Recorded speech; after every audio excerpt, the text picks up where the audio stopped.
Welcome to a new video. If you are searching for the solution for preventing heart disease, then you are at the right place.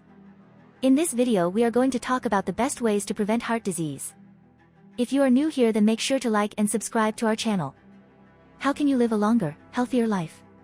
These factors can help you lower your risk of heart attack and stroke if you've never had one. They're part of an overall healthy lifestyle for adults. Let's get into the video.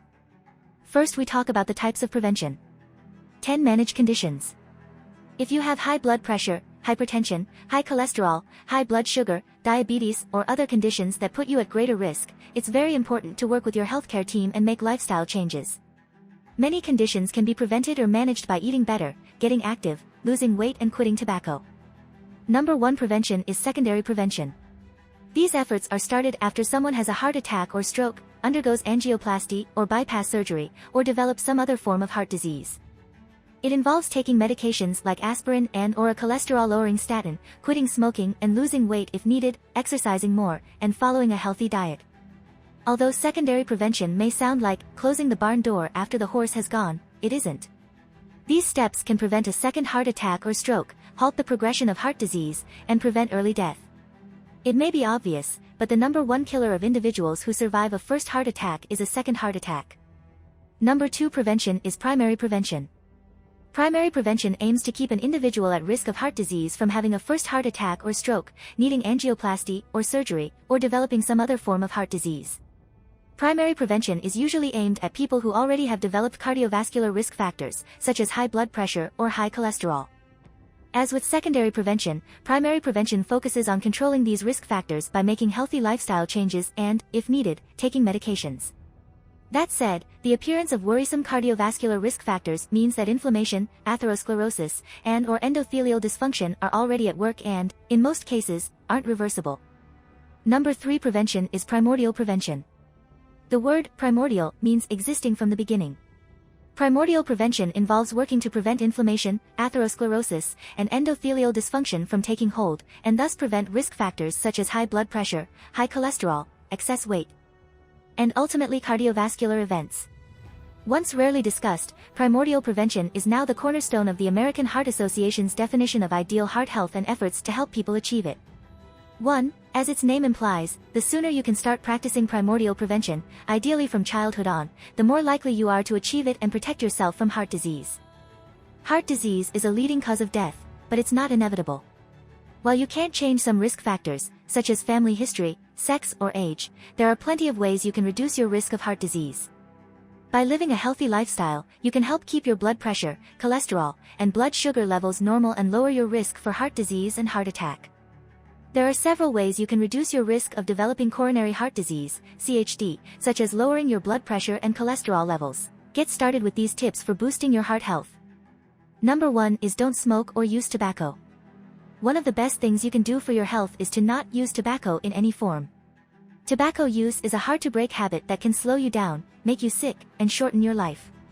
One way it does this is by contributing to heart disease. In fact, researchers examining the relationship between cigarette smoking and smoking cessation on mortality during a decades-long prospective study of over 100,000 women found that approximately 64% of deaths among current smokers and 28% of deaths among former smokers were attributable to cigarette smoking. This study also reported that much of the excess risk due to smoking may be drastically lowered after quitting. Additionally, the excess risk for all-cause mortality, that is, death from any cause, decreases to the level of a never smoker 20 years after quitting. The nicotine that tobacco products deliver is one of the most addictive substances around. That makes tobacco use one of the toughest unhealthy habits to break. But don't get discouraged, many smokers do quit. In fact, in the United States today there are more ex-smokers than smokers.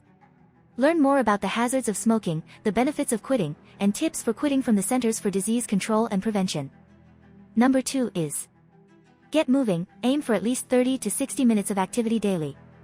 Regular, daily physical activity can lower the risk of heart disease. Physical activity helps control your weight.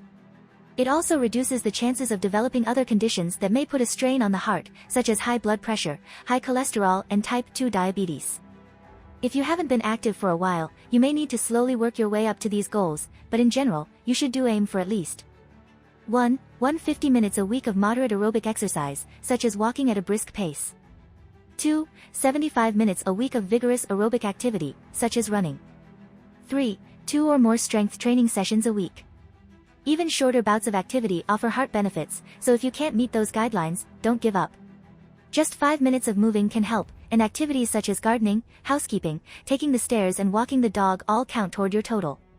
You don't have to exercise strenuously to achieve benefits, but you can see bigger benefits by increasing the intensity, duration, and frequency of your workouts. Number 3 is eat a healthy, balanced diet. A low-fat, high-fiber diet is recommended, which should include plenty of fresh fruit and vegetables, 5 portions a day, and whole grains. You should limit the amount of salt you eat to no more than 6 g, 0.2 ounces, a day, as too much salt will increase your blood pressure. 6 g of salt is about 1 teaspoonful. There are 2 types of fat, saturated and unsaturated. You should avoid food containing saturated fats, because these will increase the levels of bad cholesterol in your blood. Foods high in saturated fat include 1 meat pies, 2 sausages and fatty cuts of meat, 3 butter, 4 ghee, a type of butter often used in Indian cooking, 5 lard, 6 cream, 7 hard cheese, 8 cakes and biscuits. That's it for this video. We hope you enjoyed it. Please like this video and subscribe to our channel.